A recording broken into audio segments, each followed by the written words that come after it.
students, welcome back to a new lecture of 11th biology chapter skeleton and movement. So in the first video we finished with the various types of movement and we want to study in detail about the muscular movement that we see in humans. So in the first video we finished with I have also explained you the basic structure of muscle fiber, that is myofibril, and what we saw why it is known as striated muscle fibers, because it has alternate light bands and dark bands. Plus we have also seen why it is known as skeletal muscles, because it is joined to the human skeleton, which brings about the locomotory movements. So that only. So today we will study how this works. Okay, so before we start how it works, first of all we'll see the main, what you can say, structural aspect of a skeletal muscle. So we'll see the structure. So these are two different answers which can come for 3 to 5 marks, 3 marks or 5 mark answer. 3 marks ki explain the structure of skeletal muscle. So in the last video I started with the initial key, the entire muscle belly cut. The outer membrane is known as epimysium. Then it shows bundles of further muscles, muscle cells. Those bundles, if that one bundle is removed, the outer covering is known as that is epimysium, perimysium. So perimysium also has a bunch of muscle fibers arranged together. If you remove that bunch, we get endomysium, and within that endomysium we get myofibrils. And if I zoom into that myofibril, it looks somewhat like this. This is the white band, this is the dark band, this is the white band. So alternately you will find light band, dark bands. So the light band, I can say in the middle it has a zigzag Z line to which actin filaments are attached. So this is the light band, and this dark region means you can see they are thick bands. So sometimes thin filaments, actin filaments are also known as thin filaments, and this myosin is known as thick filament, and that myosin constitutes the dark band. So this is one light band, this is dark band, this is another light band. So here we will be needing, as I explained earlier also, the functional unit of a muscle is a sarcomere, that is distance between two Z lines. That means half of the light band this one, half of the light band this one, and this complete dark band. So indirectly one light one dark ही हम पकड़ने वाले हैं. Now let's take a quick look at these structures. So the which I have drawn as a yellow line, single line, very thin line, that is known as actin filament, which I have shown over here, and this darker portion is known as this one. So the area which I have zoomed in is this one. So this is the structure of actin, and this is the structure of myosin. So now there are more little bit definite names to this. So थोड़ा वो देखेंगे actin, और यहाँ पे हम actin myosin सिर्फ बोलते हैं, but when you see the ultra structure of those filaments, they are still made up of some smaller proteins. So if you can see this, so the yellow line which I have drawn, which is the actin filaments that we say, okay, these are the actin filaments. So actually it is made up of 3 protein molecules. This single line is actually has 3 structures. So one you can see, now I am not disturbing that structure because I want to explain the working also. So यहाँ पे मैं फटाक से draw कर रहा हूँ. See, I have drawn like this globular and helical like strand. Helical मतलब जो spirally arranged दिख रहे तुम्हें. So ये एक है, ये दूसरा, मतलब here you can see 2 filamentous, इन्हें हम बोलते हैं actin filaments. So ये एक हो गया और ये दूसरा हो गया. मतलब ये जो गोल गोल करके जो चेन दिख रही है, see you can see 2 yellow chains going opposite to each other. So that is forming that helical structure, that is known as F-actin. F stands for filamentous. So this is the case, that is known as F-actin. Now you can see actually these actin has some sites, ठीक है, receptor sites, but these receptor sites are masked. Masked मतलब उसको cover किया गया है, मतलब यहाँ पे उनको एक बाइंडिंग साइट होती है, किन्हें एक्टिन मॉलिक्यूल्स के ऊपर एक बाइंडिंग साइट होती है, बट बराबर उस बाइंडिंग साइट की जगह पे उसी के ऊपर ये एक दूसरा protein which is you can see a filamentous protein, ये मास्क मतलब वो उसे कवर कर रहा है, छुपा रहा है. So it is masking that active sites which are present on this yellow coloured F actin जो है, इनके ऊपर जो बाइंडिंग साइट्स है ये उसको कवर कर रहा है. तो जो ब्लू से मैंने फाइबर्स ड्रॉ किए दो, उसे अपन बोलते हैं ट्रोपोमायोसिन. अब बच्चों को बहुत कंफ्यूजन होता है, नॉर्मल जब बोलते हैं तो एक्टिन मायोसिन होता है. So myosin is this thicker one. तो मेजॉरिटी लोग कंफ्यूज होते हैं कि tropomyosin might be a part of myosin, but actually tropomyosin is a part of actin filament. याद रखो यहाँ पे मिलेगा. So what it does is, ये थ्रेड लाइक स्ट्रक्चर होता है जो उन एक्टिव साइट्स को मास्क कर रहा है. एंड जगह जगह पे तुम एक और प्रोटीन पाओगे that is troponin. Here you can find this troponin जो 3 के इसमें मैंने दिखा है. सो this is the troponin unit. So technically actin filament is made up of 3 protein structure. पहले एफ एक्टिन जो हेलिकल फॉर्म में है, जो येलो से तुम्हें दिख रहा है, उसको कवर किया हुआ है ट्रोपोमायोसिन ने, जो उसके एक्टिव साइट्स को कवर कर रहा है. एंड उसके ऊपर एक और, मतलब ये जो ट्रोपोमायोसिन है उसके ऊपर तुम्हें ट्रोपोनिन नामक ये प्रोटीन भी मिल रहा है. काम कैसे करता है वो हम आगे देखने वाले हैं. तुरंत हम ये डार्क बैंड देखते हैं. तो इस पूरे डार्क बैंड को हम मेरोमायोसिन कहते हैं. पूरे डार्क बैंड को हम मेरोमायोसिन कहते हैं. अब इस डार्क बैंड की खूबी ऐसी है, ये तो समझ में आया सबको, होप सो, कि क्या कौन से पार्ट है. तो ये था एक्टिन. नाउ मेरोमायोसिन कैसा, तो ये लंबा चौड़ा ऐसा तुम्हें ये मेरोमायोसिन बीच का मिलता है. So it is made up of proteins and at regular intervals it has this heads, ठीक है, and they are at certain angle. तो ये M लाइन है इसलिए वो समझकर,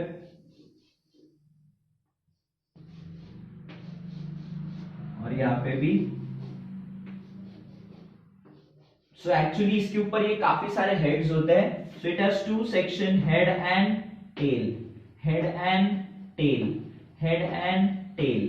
तो ऐसे करके हर एक ये जो मायोसिन हेड्स है, हर एक मायोसिन हेड्स है, ये तुम्हें मायोसिन के ऊपर लॉन्च्ड मिलेंगे लाइक दिस. सो बहुत सारे, तो मैंने यहाँ पे सिर्फ 2 दिखाए हैं, ठीक है. ये तो पूरा प्रोटीन है, थिक प्रोटीन है, और उसको ये 2 पार्ट्स, मतलब इसमें से एक हेड को मैंने यहाँ पे जूम इन किया. So this is the tail region, this is the head region. Head region को हम लोग HMM, heavy meromyosin के नाम से भी जानते हैं. head region को, ये जो bulging है वो. and ये जो tail है हम उसको heavy के साथ light meromyosin के नाम से tail को जानते हैं.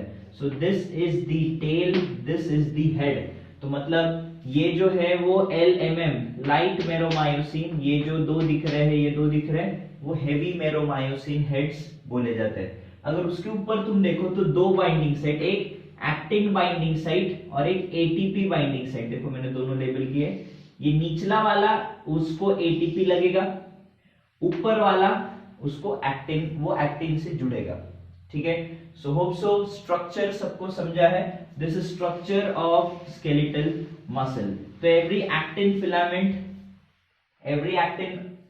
फिलामेंट की अगर हम बात करें, सो अभी हम देखेंगे ये कैसे काम करता है. तो just look over to this portion जो यहाँ पे मैंने ड्रॉ किया है. अब वो मैं वापस यहाँ पे ड्रॉ करने वाला हूं ना. होगा क्या, ठीक से देखो. सो ये जो एफ एक्टिन है, तो अब देखेंगे ये कॉन्ट्रैक्शन रिलैक्सेशन कैसे होता है, ठीक है. सो होप सो स्ट्रक्चर सबको समझा, एक बार वापस बताता हूं. Obviously muscle fibres are made up of 2 proteins, actin and myosin. Actin कैसे होता है, तो एक्टिन कंसिस्ट ऑफ 3 सब प्रोटीन्स. तो फर्स्ट जो प्रोटीन है वो येलो कलर की तुम्हें हेलिकल सी चेन दिख रही है, ग्लोब्यूलर होती है, स्फेरिकल स्ट्रक्चर जो एक चेन में लगे हैं, एंड इसे हम बोलते हैं फिलामेंटस एक्टिन. दूसरा उनके ऊपर ऐसे बाइंडिंग, जैसे मैंने बोला ना इसके ऊपर जो बाइंडिंग साइट वो ये उसको ज्वाइन होने वाला है, इनके ऊपर बाइंडिंग साइट्स होते हैं, ठीक है, मतलब ऐसे स्पॉट्स होते हैं जो वो मेरोमायोसिन के साथ बाइंड कर सके, और बराबर उसके ऊपर ही उसको कवर करते हुए, मतलब उन स्पॉट्स को कवर करते हुए, जिसको अपन मास्किंग कहते हैं, वो उन्होंने कवर किया है। सो इस तरीके से अगर हम देखें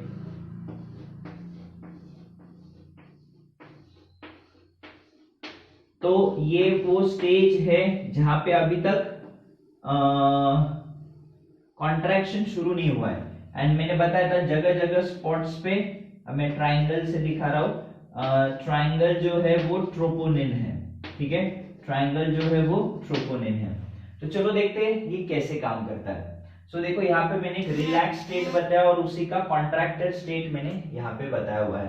अब वो कैसे काम करता है ठीक से देखो। तो ये है मसल फाइबर, पहली बात तो इसको नर्व एंडिंग रहेगी। सो इस मतलब कैसे होता है, muscle these are skeletal voluntary muscle, तो जब तक ब्रेन से सिग्नल नहीं आता ये काम नहीं करेगा। तो क्या होगा, सबसे पहले ब्रेन से सिग्नल आएगा, मतलब अगर सपोज मुझे कुछ मूवमेंट करनी, जैसे अभी मेरे को ये लिखना है तो मुझे मेरा हाथ को लेके बोर्ड के पास जाना पड़ेगा, तो उसके लिए मसल मूवमेंट लगेगी। सो ब्रेन से वो सिग्नल आएगा, एंड जहां पे एक न्यूरॉन और मसल मिलते हैं हम उसे न्यूरोमस्कुलर जंक्शन कहते हैं, हम उसे क्या कहते हैं, neuromuscular junction. And with the help of a neurotransmitter that is acetylcholine, acetylcholine नामक एक केमिकल है जो ये न्यूरॉन्स के एंड्स रिलीज करते हैं और वो मसल्स के साथ इंटरैक्ट करेंगे ताकि जो ये नर्व सिग्नल है वो मसल में एंटर करे। तो सबसे पहला इवेंट ये होगा कि नर्व से स्टिमुलस आएगा जो इस मसल को ट्रांसफर किया जाएगा with the help of a neurotransmitter acetylcholine. एक बार एसिटिलकोलिन ने वो इलेक्ट्रिकल सिग्नल अंदर कंडक्ट कर दिया तो सबसे पहला काम ये होगा कि ये क्या करेगा, it will conduct the impulse, मतलब ब्रेन से आया हुआ सिग्नल ये अब मसल में पहुंच चुका है with the help of acetylcholine. Acetylcholine वो एक मीडिएटर की तरह काम करता है ताकि जो इंपल्स आएगा वो यहां से मसल में एंटर कर जाएगा। अब जैसे ही वो इंपल्स मसल में गया तुरंत इसके एंडोप्लाज्मिक रेटिकुलम, सबसे पहला इवेंट क्या होगा कि नर्व सिग्नल आएगा। नर्व सिग्नल जैसे ही मसल को मिलेगा उसका एंडोप्लाज्मिक रेटिकुलम जो है it will release in abundance calcium ions, ये अबंडेंस में कैल्शियम आयंस रिलीज करेगा और वो सारे कैल्शियम आयंस इस मसल में फैल जाएंगे। ये साइटोप्लाज्म है मसल का जिसको अपन सार्कोप्लाज्म कहते हैं। So this sarcoplasm will be flooded with calcium ions. जैसे ही कैल्शियम आयंस इधर साइटोप्लाज्म या सार्कोप्लाज्म, मसल के साइटोप्लाज्म को ही सार्कोप्लाज्म कहा जाता है, तो यहाँ पे जैसे आएंगे वो कैल्शियम, अब वो थोड़ा अलग इससे मैं ड्रॉ करके समझाऊंगा। So I am showing calcium with this purple colour. वो सारे कैल्शियम्स इन ट्रोपोनिन को बाइंड करेंगे, वो सारे कैल्शियम जो रहेंगे ये ट्रोपोनिन को बाइंड करेंगे। जैसे ही ट्रोपोनिन के साथ ये बाइंड होगा, कैल्शियम आयंस जैसे ही ट्रोपोनिन के साथ बाइंड होगा, क्या स्ट्रक्चरल क्या चेंज होगा ठीक से देखो। सो मैंने देखो ये बताया था कि ये एफ एक्टिन है,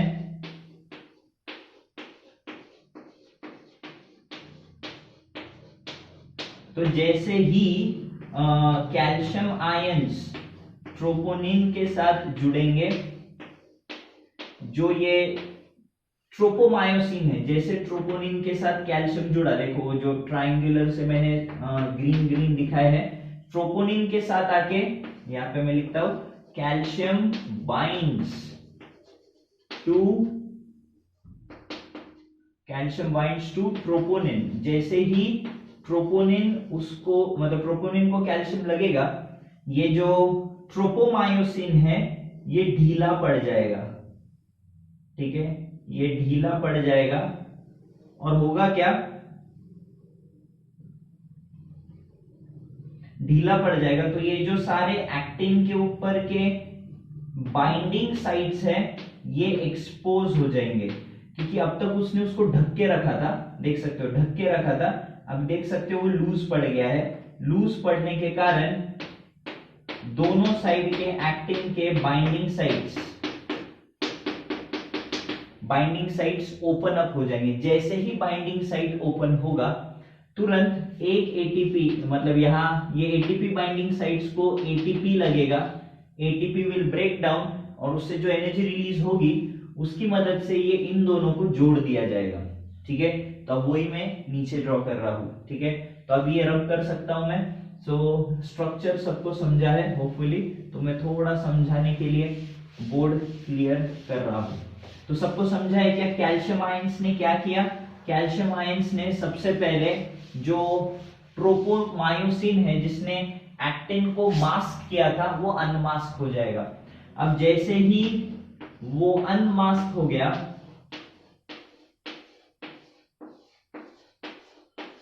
जैसे ही वो अनमास्क हो गया, तो फटाफट ड्रॉ करना पड़ेगा।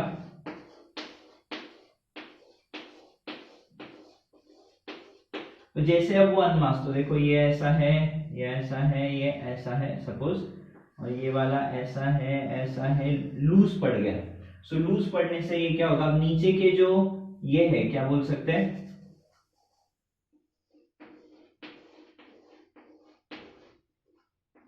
सपोज ये है। ठीक है, सो this is the structure of actin. अब इसको क्या होगा, जो नीचे के मेरोमायोसिन हेड्स है, तो देखो यहाँ पे अभी ये है।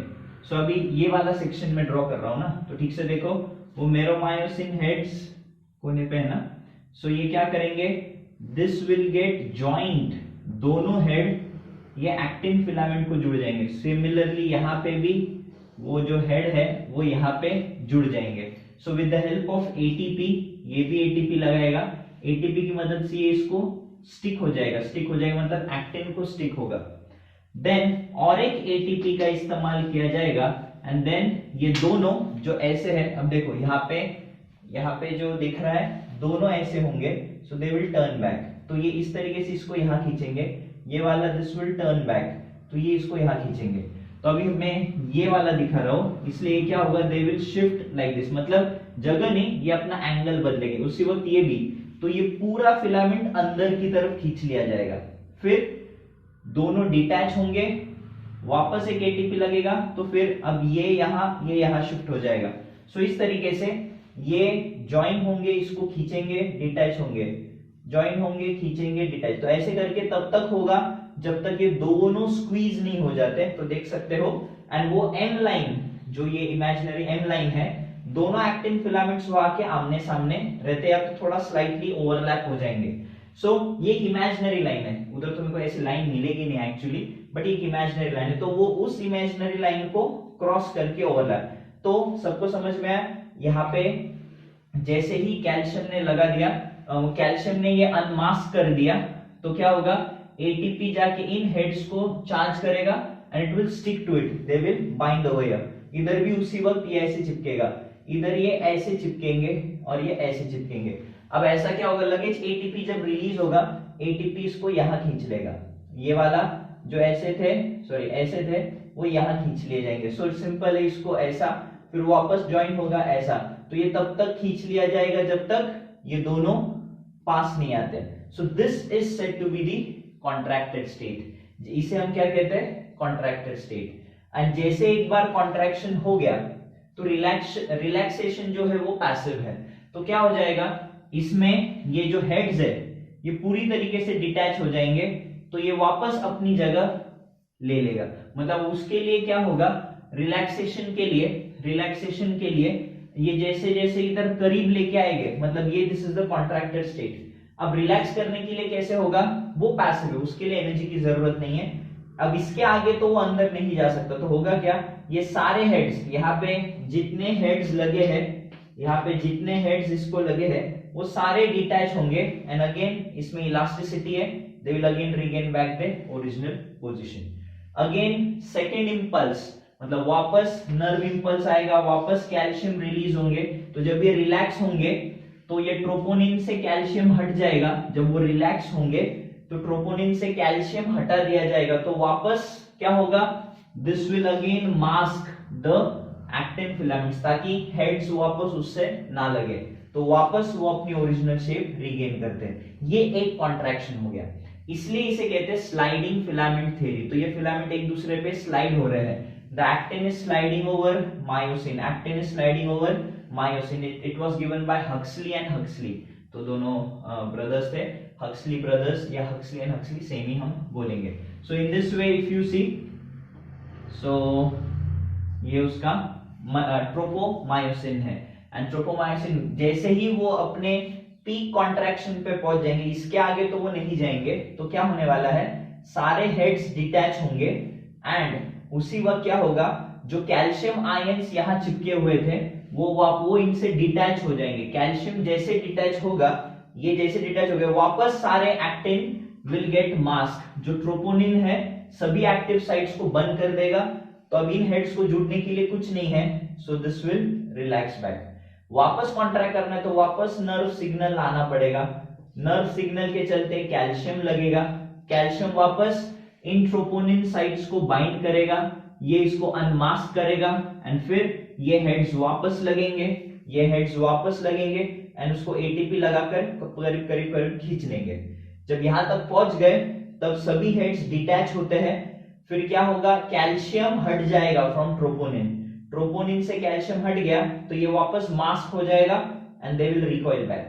ठीक है, तो मतलब वापस अपनी ओरिजिनल पोजीशन पे वो आएंगे। मतलब हर नया कॉन्ट्रैक्शन एक नया स्टिमुलस होगा, तो एक बार कॉन्ट्रैक्ट पूरा हो गया, रिलैक्स हो जाएगा अपने आप, बट अगली बार वापस कॉन्ट्रैक्ट करना है तो सिग्नल चाहिए। सो स्केलेटल मसल्स इस तरीके से काम करते हैं। Hope so working of skeletal muscles सबको समझा है। एक बार बहुत अच्छे से रीड करो, एंट्रेंस में इसके ऊपर क्वेश्चन आएगा ही आएगा। वर्किंग पे आता है, स्ट्रक्चर पे आता है, स्केलेटल मसल्स पे, क्योंकि ये लेसन में मैंने बोला यही सेक्शन इंपॉर्टेंट है। लेसन मतलब ऑलमोस्ट यहाँ पे आधा लेसन हो गया है, मैं ऐसा बोल सकता हूँ। हमें और अभी भी थोड़े मसल के टाइप्स, फंक्शंस थोड़े देखने हैं। अगला वीडियो में मसल और मूवमेंट खत्म होगा, अगले 2-3 लेक्चर्स में फिर स्केलेटन एंड जॉइंट्स भी खत्म हो जाएंगे। सो छोटा लेसन है, बट यही टॉपिक सबसे बड़ा है। बुक में भी देखो इसी ने सबसे ज्यादा पेजेस खाए हैं, जो मैंने इतना मतलब होप सो सबको समझा होगा और इजीली समझ में आता है कैसे है। तो ये समझाने के लिए उन्होंने इतने 2-3 पेज भर के रखे हैं, जिसकी एक्चुअली जरूरत नहीं है। सो बट स्टिल तुम्हें समझ में, इसलिए उन्होंने डिटेल में दिया है। ठीक है, सो ये बहुत अच्छे से करोगे। सो मिलते हैं नेक्स्ट लेक्चर में, till then bye bye and take care.